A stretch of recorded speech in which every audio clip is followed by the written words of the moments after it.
बिस्मिल्लाहिर्रहमानिर्रहीम। तो कैसे हैं आप? एनाटॉमी, फिजियोलॉजी, बायोकेमिस्ट्री, फार्मास्यूटिक्स आपको मिलेगी थलोचन फार्मिक्स पर। आज हम बात करेंगे मुख्तलिफ इंजेक्शंस की जो मुख्तलिफ कैटेगरीज से ताल्लुक़ रखते हैं और मुख्तलिफ प्रॉब्लम्स या डिजीज़ या कंडीशंस की सूरत में पेशेंट्स को लगाए जाते हैं। 9 मुख्तलिफ इंजेक्शंस को बताते हैं मैं उन सब की कैटेगरी, उन सब के यूजेस के किन किन कंडीशंस में ये इंजेक्शन लगाए जाते हैं, उन सब का रूट और साइड इफेक्ट्स भी बताऊंगा। So let's start with the injection number 1, जिसे हम मोनोसेफ 1000 mg इंजेक्शन या फिर मोनोसेफ 1 ग्राम इंजेक्शन भी कहते हैं।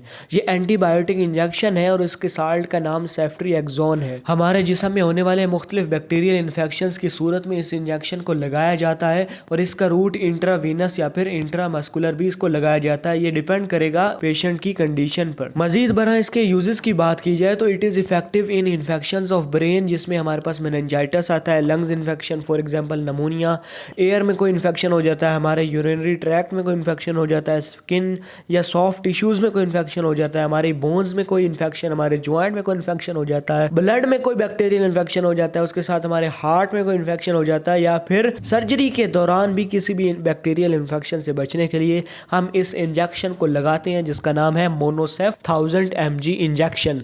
That is the antibiotic injection. याद रखिएगा इसके सॉल्ट का नाम क्या है, सेफ्ट्रिएक्सोन। अब ये कुछ इसके साइड इफेक्ट्स हैं। किसी किसी पेशेंट्स को जो कुछ कुछ साइड इफेक्ट्स हो सकते हैं, कॉमनली ये नहीं होते वैसे तो। So diarrhoea, dizziness, headache, chills, pain at the injection site, rash, fever, nausea या वॉमिटिंग और ल्यूकोपेनिया। आपको पता होना चाहिए कि ल्यूकोपेनिया हमारी बॉडी की एक ऐसी कंडीशन है जिसमें हमारी बॉडी के अंदर बीमारी से लड़ने के लिए ब्लड के अंदर इनफ ल्यूकोसाइड्स नहीं होते। सो ये सारे साइड इफेक्ट्स हो सकते हैं लेकिन कॉमनली ये नहीं होते। किसी किसी पेशेंट में कुछ ना कुछ साइड इफेक्ट्स शो होते हैं। दूसरे नंबर पे अगर मैं बात करूं तो ये एक एंटीस्पाज्मोडिक इंजेक्शन है जिसका नाम हायोसिन इंजेक्शन है। इसका इस्तेमाल तब किया जाता है जब हमारे स्टमक, इंटेस्टाइन, किडनी और ब्लैडर के अंदर क्रैम्प्स पड़ते हैं या इनकी मुख्तलिफ conditions for example irritable bowel syndrome, gall stones, kidney stones and over active bladder की वजह से जो क्रैम्प्स पड़ते हैं उनसे हमें, उस पेन से हमें रिलीफ दिलवाने के लिए, उस डिस्कम्फर्ट से हमें रिलीफ दिलवाने के लिए कौन सा इंजेक्शन लगाते हैं, हम हायोसिन इंजेक्शन को लगाते हैं, जो कि कौन सा इंजेक्शन है,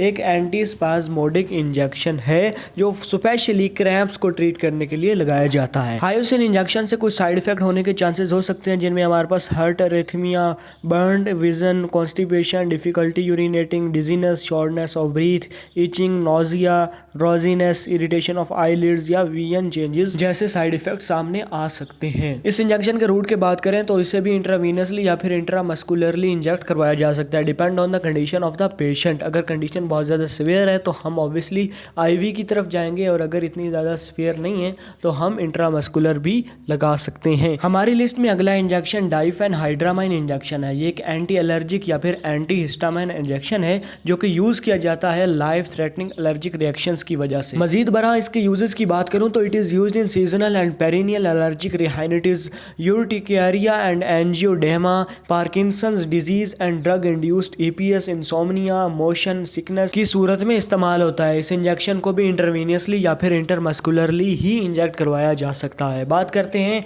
इसके पॉसिबल साइड इफेक्ट्स की। इसमें भी हमारे पास urinary retention, drowsiness, xerostomia, dizziness, headache, blurred vision, constipation, confusion, impaired coordination या नोजिया जैसे सिम्टम्स को झेलना पड़ सकता है। अब बात करते हैं अपने इंजेक्शन नंबर 4 की, जो एक इम्पॉर्टेंट इंजेक्शन है और जिसका नाम है ट्रीनेक्सा। बेसिकली ये एक एंटी फिब्रोनोलाइटिक मेडिसिन है, यानी ये इंजेक्शन ट्रीनेक्सा फिब्रंस की लाइसिस नहीं होता जिससे कि क्लॉट की फॉर्मेशन होती है और इसका यूज़ भी यही है कि it is used in the treatment of bleeding. कहीं भी बहुत ज़्यादा ब्लीडिंग हो रही हो इमरजेंसी केस में तो हम इस इंजेक्शन का इस्तेमाल करते हैं। इसके यूजेस की बात करूँ तो जब भी बहुत ज़्यादा मेंस्ट्रुअल ब्लीडिंग हो रही हो या फिर नोज से बहुत ज़्यादा ब्लीडिंग हो रही हो या फिर डाइजेस्टिव सिस्टम के अंदर कोई ब्लीडिंग हो रही हो या फिर सर्जरी के बाद ब्लीडिंग होती जा रही है या फिर टूथ एक्सट्रैक्शन के बाद ब्लीडिंग बहुत ज़्यादा हो रही है या फिर रोड एक्सीडेंट में हमारी अक्सर औकात बहुत ज़्यादा ब्लीडिंग होनी शुरू हो जाती है और रुक नहीं रहा होता खून, तो हम इस इंजेक्शन का यूज़ करते हैं जिसे कि हम ट्रीनेक्सा कहते हैं, जिसके सॉल्ट का क्या नाम है, ट्रेनेक्सामिक एसिड। और अगर बात करूँ इसके रूट की तो सिर्फ इसे इंटरवीनियसली ही इंजेक्ट किया जाता है, ना कि इंटरमस्कुलर या फिर किसी और रूट के थ्रू। ब्लीडिंग की रोकथाम के लिए इंजेक्ट किए जाने वाले इस इंजेक्शन की साइड इफेक्ट्स की बात करूँ तो उसमें nausea, vomiting, diarrhoea, stomach pain, headache, muscle pain और ज्वाइंट पेन और उसके साथ सा टायर्डनेस होने की पॉसिबिलिटी होती है। हमारी लिस्ट में अगला इंजेक्शन आता है पेंटॉप इंजेक्शन, जिसको हम गैस्ट्राइटिस इंजेक्शन भी कहते हैं। इसके साल्ट कंपोजिशन की बात करें तो इसका साल्ट नेम है पेंटोपेराजोल। और अगर इसकी यूज़ की बात करें तो ये specifically it is use to treat conditions caused due to excessive acid production in stomach. हमारे स्टमक में एक नॉर्मल हद से ज़्यादा एसिड प्रोड्यूस होने की वजह से जो भी कंडीशंस हमें पेश नज़र सामने आती हैं तो उसको ट्रीट करने के लिए जो इंजेक्शन लगाया जाता है उसको हम कहते हैं पेंटॉप। और याद रहे ये इंजेक्शन भी ट्रीनेक्सा इंजेक्शन की तरह आईवी रूट के थ्रू लगाया जाता है। इसके यूजेस की बात की जाए तो it is use to the treatment of heartburn, treatment of gastroesophageal reflux disease, acid reflux जिसमें होता है, treatment of peptic ulcer disease. तो इन सारी डिजीज़ में हम इस पेंटॉप इंजेक्शन को इंजेक्ट करते हैं आईवी रूट के थ्रू। साइड इफेक्ट्स की पॉसिबिलिटी की बात करें तो chills, cough, dark urine, fever, gastritis, rash, seizure, skin conditions, headache, blurred vision, injection site reaction, chest pain, तो इस तरह के साइड इफेक्ट्स की पॉसिबिलिटी हो सकती है। अगला इंजेक्शन एक एंटी एलर्जिक या फिर एंटी हिस्टामाइन इंजेक्शन है। पहले भी हमने एक एंटी एलर्जिक इंजेक्शन के बारे में आपको बताया है, लेकिन ये दूसरा एंटी एलर्जिक इंजेक्शन है जिसका नाम है एविल इंजेक्शन। और इसको हम आईवी या आईएम दोनों रूट से दे जा सकते हैं। अगर सीवियर कंडीशन है तो आईवी रूट इस्तेमाल करेंगे, अगर कंडीशन पेशेंट की सीवियर नहीं है तो हम इंट्रामस्कुलर पर भी जा सकते हैं। बात करें इसके सॉल्ट की तो हमारे पास फेनिरामाइन इसके सॉल्ट का नाम है। और अगर इसके यूजेस की बात करें तो जैसा कि नाम से ही मैंने आपको बताया कि ये एक anti allergic antihistamine injection है। It is use to prevent और treat allergic reactions like hay fever, common cold और any other upper respiratory allergies caused by external allergens. कोई भी बाहर के एक्सटर्नल एलर्जेंस की वजह से रेस्पिरेटरी एलर्जीज जो होती हैं या फिर हाई फीवर या कॉमन कोल्ड, और मैंने जैसे कि बताया, जैसे कि लिखा भी आपकी स्क्रीन पर कि अपर रेस्पिरेटरी एलर्जीज जब होती हैं तो डॉक्टर के मशवरे से इस इंजेक्शन को लगाया जाता है जिसका नाम है Avil injection, Avil 25 mg injection. इस इंजेक्शन को लगाने से जिन साइड इफेक्ट्स की पॉसिबिलिटी होती है उनमें हमारे पास कन्फ्यूजन है, इरेगुलर हार्ट बीट है, ब्लड विजन है, ड्रोजीनस है, लीकेज ऑफ यूराइन है और उसके बाद टाइनिटस जिसको हम रिंगिंग इन द एयर्स की कंडीशन भी कहते हैं। अगला इंजेक्शन एक बार फिर एंटीबायोटिक इंजेक्शन है जिसे हम जेंटामाइसिन इंजेक्शन कहते हैं, जिसके साल्ट का नाम जेंटामाइसिन सल्फेट है।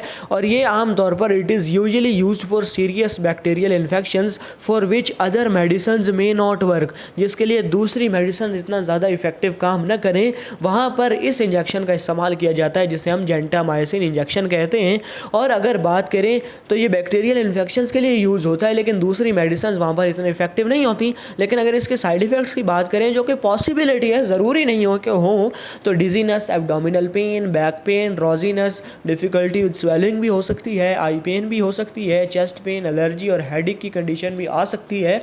और पेन एट इंजेक्शन साइड, ये तो अक्सर इंजेक्शन पे कॉमन साइड इफ़ेक्ट हो ही जाता है। खैर, हमारी लिस्ट का सेकंड लास्ट इंजेक्शन एक एंटी इमेटिक इंजेक्शन है। देखो, एंटी इमेटिक इंजेक्शन एक ऐसा इंजेक्शन होता है जो कि उल्टी यानी वॉमिटिंग और नोजिया नहीं होने देता है। इस इंजेक्शन का नाम है एमिसेट इंजेक्शन। और अगर इसकी बात करें तो इट कंटेन्स ऑन्डनसेट्रॉन। वहीं इसके यूजेस की बात कर लें तो it is use to treat and prevent nausea and vomiting. जैसे मैंने आपको बताया कि ये मतली और उल्टी के लिए उसको प्रिवेंट करने के लिए यूज़ किया जाता है। और आगे बात सुनिए, it is use to treat and prevent nausea and vomiting caused by surgery, cancer medicine, chemotherapy की वजह से या किसी सर्जरी की वजह से या फिर किसी रेडिएशन थेरेपी की वजह से अगर किसी पेशेंट को वॉमिटिंग होती है और नोजिया की कंडीशन आती है तो उस पेशेंट को ये इंजेक्शन लगाया जाता है। इस इंजेक्शन को इंट्रावीनसली भी दिया जा सकता है और इंट्रामस्कुलरली भी इंजेक्ट किया जा सकता है। बात करते हैं अपने लास्ट इंजेक्शन की, इसे मिस मत कीजिएगा, जिसे हम non steroidal anti inflammatory injection कहते हैं। इस इंजेक्शन का नाम है Dynapar injection. Dynapar injection contains diclofenac sodium. इसके यूजेस की बात करें तो it is use to relieve extreme and serious painful conditions.